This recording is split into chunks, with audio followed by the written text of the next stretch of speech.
Cricket سے جڑی تمام خبریں دیکھنے کے لیے سبسکرائب کیجیے BA آفیشیل چینل کو اور دبائیں بیل کے بٹن کو۔ ہماری لیٹسٹ ویڈیو سب سے پہلے دیکھیں۔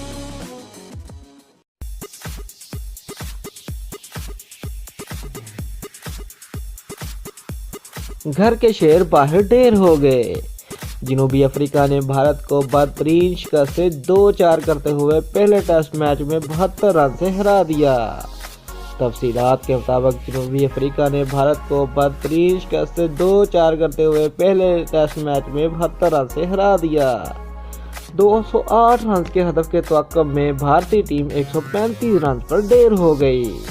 جنوبی افریقہ کے فلینڈر نے 42 رن دے کر 6 وکٹیں لی۔ دوستو، اگر آپ کو ہماری ویڈیو پسند آئی ہے تو لائک اور شیئر لازمی کریں اور ہمارے چینل کو سبسکرائب کرنا مت بھولیے۔ شکریہ۔